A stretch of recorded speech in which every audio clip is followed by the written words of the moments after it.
Commander Jake Miller stood in the control room of the deep space station, watching the big screen that showed messages from across the galaxy. The room was quiet, except for the soft hum of computers working day and night. Then suddenly, a crackling sound broke the silence. An alien message was coming through, and it sounded desperate. The voice belonged to the Zilani, a fish-like people who lived in the oceans of their home planet. Their words were being translated by the station's computers, turning their underwater language into something humans could understand. What Jake heard made his blood run cold. "Please, anyone who can hear this," the Zilani voice pleaded. "Our cities are under attack. The Kreth ships are destroying everything. Our children are scared. We need help. Please, someone help us." Lieutenant Emma Carter looked up from her control panel, her face serious. She had been working at the station for 2 years and had never heard anything like this before. "Sir, I've been checking with the Galactic Council. They've already decided not to help the Zilani. They say it's too dangerous." Jake walked closer to the screen, studying the information that was appearing.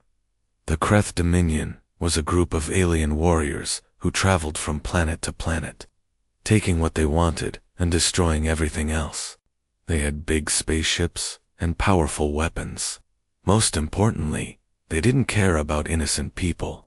The Council says the Kreth have too many ships in space around the Zilani planet, Emma continued.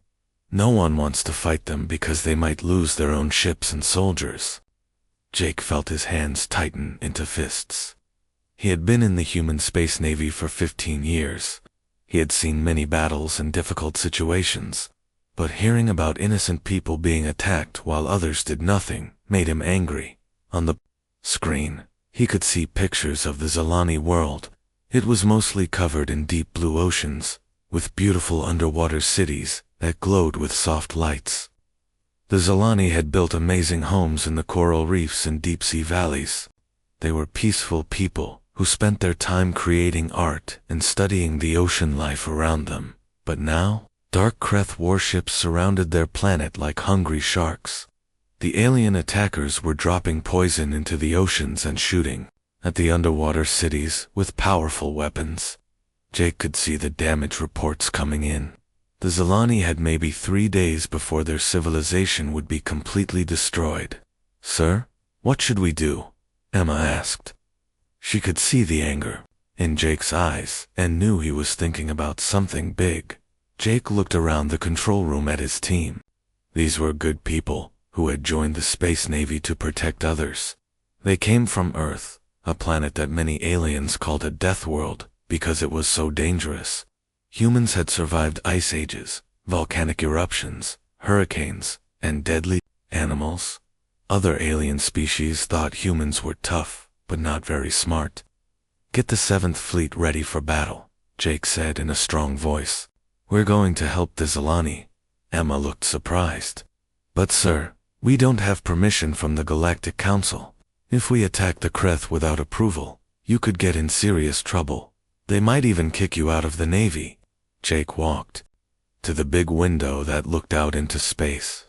He could see stars twinkling in the distance, and he knew that around one of those stars, innocent people were dying while politicians argued about rules and regulations. "Emma, call Admiral Davis right now," he ordered. "Tell her we need every ship and every soldier she can send us. Tell her it's urgent." "Sir, are you sure about this?" Emma asked as she started making the call. Jake turned back to face his team. "Listen, everyone. The Galactic Council can punish me later if they want. They can have a trial. They can take away my rank. They can do whatever they think is right. But right now, while we're standing here talking, families are being killed. Children are watching their parents die, and we're the only ones who can stop it." The room fell silent as everyone understood what Jake was saying. This wasn't just about following orders or obeying rules. This was about doing what was right, even if it meant getting in trouble.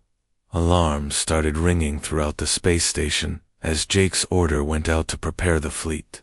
Soldiers began running to their ships, engineers started checking weapons and engines, and pilots began planning their routes to the Zalani. Jake felt something change inside him as he watched his people prepare for battle. For too long, humans had been treated like newcomers in the galaxy. Other aliens looked down on them and called them primitive. But maybe it was time to show everyone what humans were really capable of when they decided to protect innocent people. The mission was about to begin, and Jake knew that nothing would ever be the same again. Captain Ryan Brooks lay flat against the ocean floor, hidden behind a large piece of twisted coral that looked like a giant tree made of stone. His special suit made him almost invisible, blending in with the colorful sea bottom around him. The water was so clear, he could see everything happening above, and what he saw made him sick to his stomach. Giant Kreth warships floated in the ocean like massive metal whales. But instead of being peaceful, they were dropping containers of deadly poison into the water. The poison spread out in dark clouds, killing everything it touched. Fish that had lived in these waters for millions of years were dying and floating to the surface. The beautiful coral reefs that took centuries to grow were turning black and crumbling away. "This is horrible," whispered Sergeant Lisa Park through her helmet radio. She was hiding behind another coral formation about 50 feet away from Brooks. Lisa had grown up near the ocean in California and loved sea life. Seeing this destruction made her want to fight right now. But she knew they had to stay hidden and gather information first. The Zalani people were swimming frantically through their underwater cities, trying to save their families and belongings. Their skin naturally glowed with different colors to communicate with each other, like living light bulbs. Right now, all Brooks could see were flashing red and orange lights, which meant fear and panic in their language. The Zalani cities were unlike anything humans had ever built. They were grown from living coral and shaped by generations of careful work. Spiral towers reached up toward the surface, connected by tubes and tunnels where the fish people could swim quickly from place to place. Beautiful gardens of sea plants surrounded every building, and schools of colorful fish swam through the streets, like birds flying through a park. But now everything was dying. The poison was eating away at the coral buildings, making them collapse. Families were carrying their sick children, looking for clean water that didn't exist anymore. Elder Zalani, who were too old to swim fast, were being left behind as their younger relatives tried to escape to deeper waters. Brooks had been a soldier for 12 years. He had seen battles on desert planets and fought in the cold vacuum of space. But he had never seen anything as cruel as this. The Kreth weren't just trying to win a war, they were trying to erase an entire civilization from existence. He activated his long-distance radio to contact the fleet. Brooks calling Admiral Davis. "We need to move fast. If we don't help them in the next 2 days, there won't be any Zalani left to save." Far away in space, Admiral Jessica Davis stood in the command center of the largest human warship ever built. She was reading reports from Brooks and other scout teams hidden around the Zalani planet. The information was clear. This was genocide, pure and simple.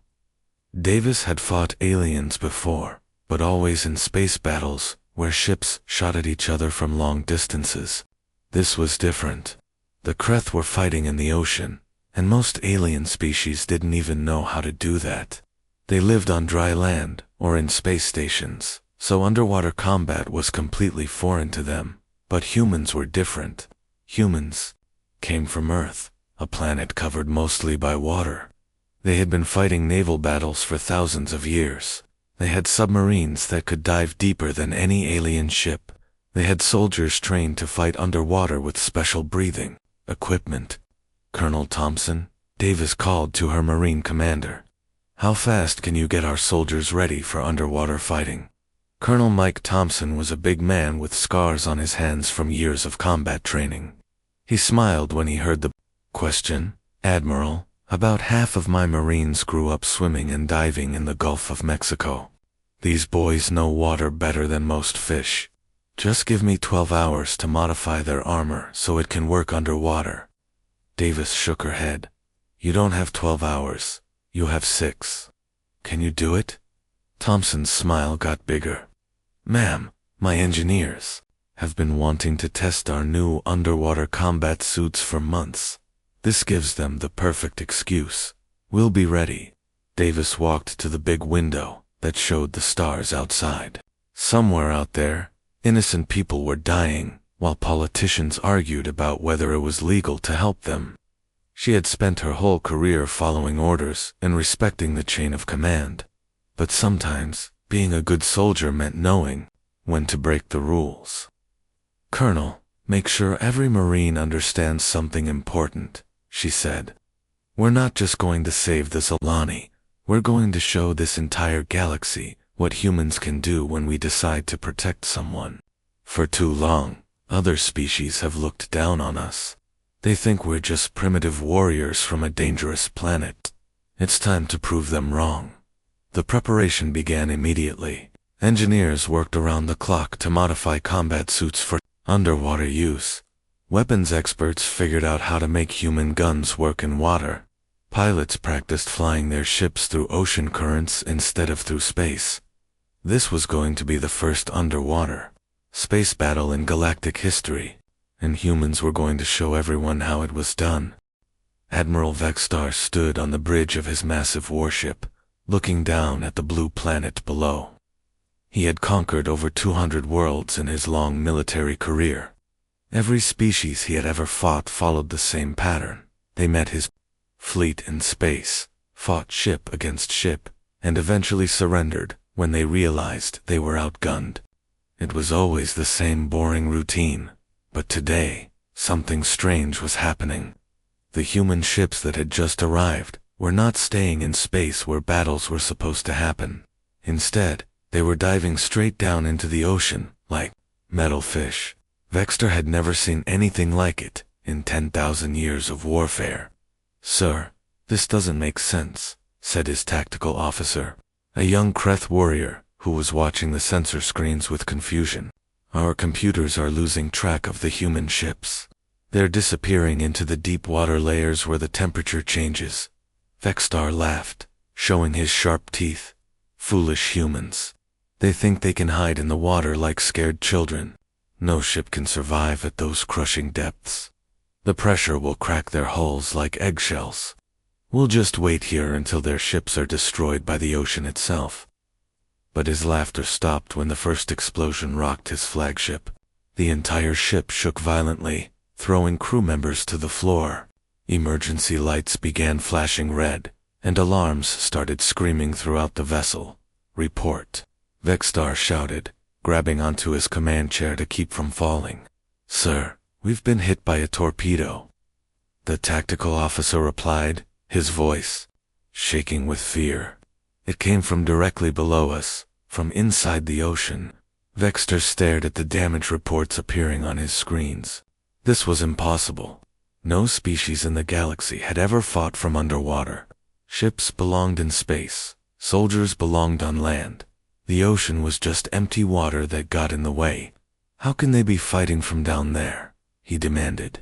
The pressure should have crushed their ships hours ago. But the humans weren't just surviving underwater. They were using it as their hunting ground. Their ships had been built based on Earth's submarine technology, designed to handle the crushing depths of their homeworld's deepest ocean trenches. What seemed impossible to other aliens was just another day at the office for humans, 50 kilometers below the surface. Marine Staff Sergeant Tom Wilson swam through the main street of Azalani City with his squad of soldiers. Their powered armor suits were like personal submarines, keeping them safe from the enormous water pressure that would have killed any other species instantly. The armor was painted in dark blues and greens to blend in with the ocean environment. Each suit had small propellers to help the Marines swim faster, along with lights that could see through the murky water. Most importantly, the suits had been tested in Earth's deepest ocean trenches, places so dangerous that most aliens couldn't even imagine them. I see enemy movement ahead, reported Corporal Amy Rodriguez through her helmet radio. Her suit's sensors could detect heat and movement through the water. Looks like a group of Kreth soldiers are forcing Zalani civilians toward some kind of Processing facility. Tom looked through his visor and saw the horrible scene. The Kreth had built underwater cages where they were gathering Zilani families like livestock. The fish people were crying and flashing desperate colors with their skin, begging for help that they thought would never come. Not today, Tom said grimly. Listen up, Marines. These Kreth have never fought underwater before. They don't understand that down here, we can attack from any direction, above, below, or from the sides. They're thinking like land creatures, but we're going to fight like sharks. The battle that followed was unlike anything the galaxy had ever seen. Human Marines attacked from impossible angles, swimming up from the deep ocean floor or diving down from above like dolphins. They moved through narrow coral passages that the clumsy Kreth couldn't fit through. They used the ocean currents to move faster and the thermal layers to hide from enemy sensors. The Kreth soldiers, who were used to fighting on flat ground with clear lines of sight, found themselves completely overwhelmed. They couldn't track enemies who could swim in 3 dimensions. Their weapons, designed for fighting in air, worked poorly underwater. Their heavy armor, which protected them on land, made them sink like rocks in the ocean. Within minutes, Tom's squad had freed dozens of Zilani prisoners. The grateful fish people swam around the human Marines, their skin flashing bright blues and greens that meant thank you in their language. Rodriguez, take half the squad and escort these civilians to safety, Tom ordered. The rest of us are going to hunt down more Kreth patrols. Back in space, Admiral Vexstar watched his tactical display with growing panic. Red warning lights were appearing all over the screen as his forces reported being attacked from underwater. His ships in orbit were being hit by torpedoes that came from impossible depths. His ground troops were being defeated by enemies they couldn't even see properly. Sir, we're receiving retreat requests from 12 different battle groups, his communication officer reported. They're saying the humans are fighting like nothing they've ever encountered. Vexstar realized with horror that his massive invasion force was being defeated by a species that most of the galaxy considered primitive. The humans weren't just fighting in the ocean, they had turned it into their weapon. They knew how to use water pressure, thermal currents, and 3-dimensional movement in ways that no other species had ever imagined. For the first time in his long career, the great Admiral Vexstar was afraid. General Mokhtar paced back and forth on his command ship, his claws clicking angrily against the metal floor. He had never been defeated in battle before, and he wasn't about to let these primitive humans be the first. If his soldiers couldn't fight the humans underwater, then he would remove the water entirely. Bring me the thermal bombardment array, he ordered his crew. This was the Kreth's most powerful weapon, designed to heat up entire planets until nothing could survive on their surface. They had used it to destroy dozens of civilizations before. Sir, are you sure? Asked his second Common nervously. If we superheat the ocean, we'll kill all the Zilani, too. We won't be able to harvest their resources or use them as workers. Mokhtar's eyes glowed red with rage. I don't care about resources anymore. I want those humans dead. Activate the array and boil every drop of water on this planet. Nothing can survive in superheated water, not the Zilani, and definitely not the humans. The massive weapon began charging up with a low humming sound that grew louder and louder. Energy beams shot down from the Kreth ships into the ocean, and immediately the water temperature started rising. Steam began appearing on the surface as the ocean got hotter and hotter, down in the underwater cities. The Zilani people felt the change right away. Their skin, which was sensitive to temperature changes, started turning bright red in alarm. Parents grabbed their children and swam desperately toward the deepest parts of their cities. But even there the water was getting dangerously hot. The water is burning us, cried one Zilani elder, his usually calm voice filled with panic. We cannot survive this heat. We are going to die. But the humans had a different reaction to the rising temperature. While other species would have given up and retreated, The humans saw this as just another problem to solve. They came from Earth, a planet with underwater volcanoes, scalding hot springs, and ice-cold Arctic waters. They had learned to survive in temperatures that would kill most other life forms. Lieutenant Commander Alex Thompson was working with a group of Zelini engineers in one of their equipment centers when the heating began. She immediately understood what was happening and knew they didn't have much time. "Listen to me," she told the Zelani through her translation device. "Your planet has natural geothermal vents, places where hot water comes up from deep underground. We need to redirect that system to create cool zones where your people can survive." The Zelani engineers looked at her with confusion. "We don't understand. How can we use the planet's own heat to protect us from heat?" Alex smiled as she pulled up a holographic map of the ocean floor. "On Earth, we have places where superheated water shoots up from underground, but right next to them are areas of cold water. We're going to build thermal shelters that use your planet's natural cooling systems, working together." The humans in Zelani began constructing emergency shelters, using technology from Earth's deepest sea research stations. These shelters could regulate temperature and create safe zones, even in the most extreme conditions. Meanwhile, Captain Brooks was leading a strike team on a dangerous mission. He had discovered that the Kreth thermal generators were located near underwater volcanic vents, the most dangerous places on the planet. The water there was already hot enough to kill most life forms even before the Kreth started their bombardment. "Are we really going to swim through an active underwater volcano?" asked Private Ben Martinez, staring at his temperature readings in disbelief. The water ahead of them was glowing red-hot, and steam bubbles were rising up like a deadly curtain. "That's exactly what we're going to do," Brooks replied, checking his armor's thermal regulation systems. "Our suits were designed to handle the deep ocean vents on Earth. Those places are just as hot as what we're facing here." The human armor suits had been built to explore Earth's most extreme underwater environments. They had cooling systems that could handle temperatures that would melt most metals. They had pressure resistance that allowed humans to swim deeper than any other species could imagine. Most importantly, they had been tested by humans who grew up thinking that swimming near underwater volcanoes was just another exciting challenge. As the team swam into the superheated water, their armor suits automatically adjusted to keep them safe. The Kreth had never encountered anything like this, a species that could not only survive in extreme temperatures, but actually use those conditions as a tactical advantage.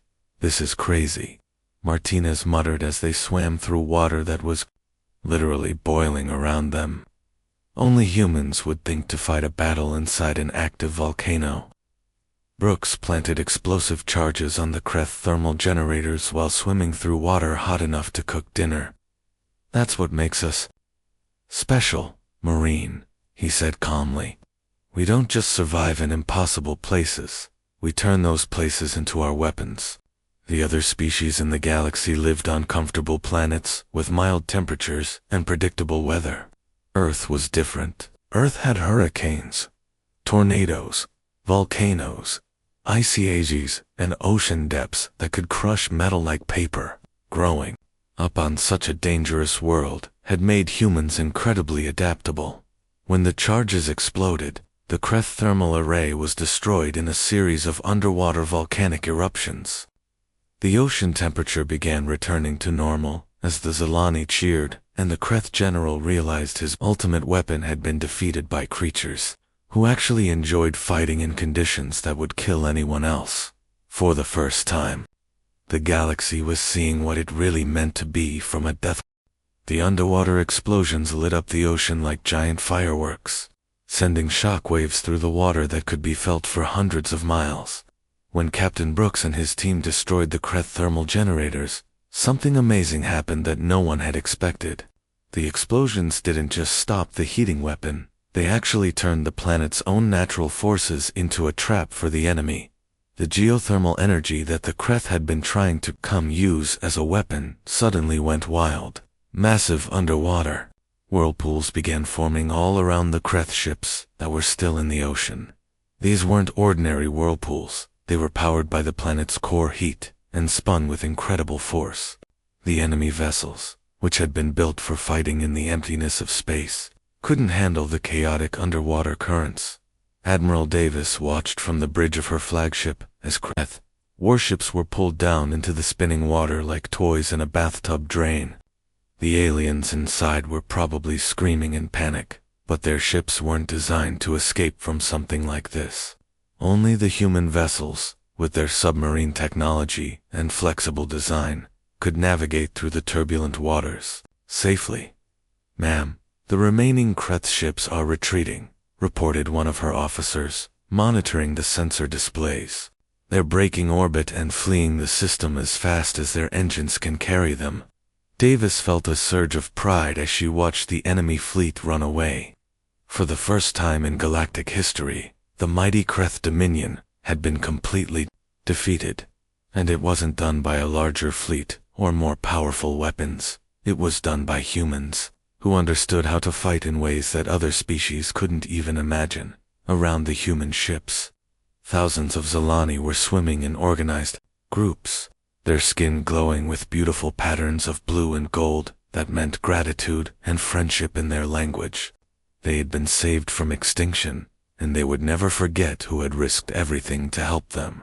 The sight was incredible. Human warships, moving slowly through the water, while schools of grateful Zilani swam alongside them like dolphins, playing with boats.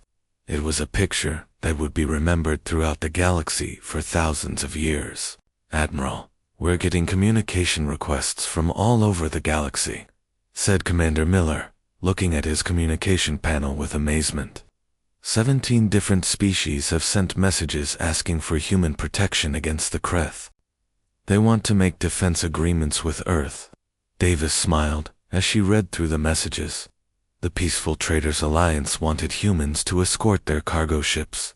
The Scientific Research Coalition asked for human guards at their remote research stations. Even some species that had never talked to humans before were suddenly very interested in becoming friends. "Ma'am, there's more," Miller continued. "The Galactic Council is requesting an emergency meeting. They want to formally recognize humans as a major military power and offer us a permanent seat on their governing body. For centuries, humans had been treated like newcomers who didn't understand how civilized species were supposed to behave. Other aliens had called Earth a death world and said that humans were too aggressive and primitive to be trusted with important decisions. They had been wrong about everything. Humans weren't primitive. They were the ultimate survivors. Living on a planet with deadly storms, crushing ocean depths, active volcanoes, and ice ages had made them incredibly adaptable.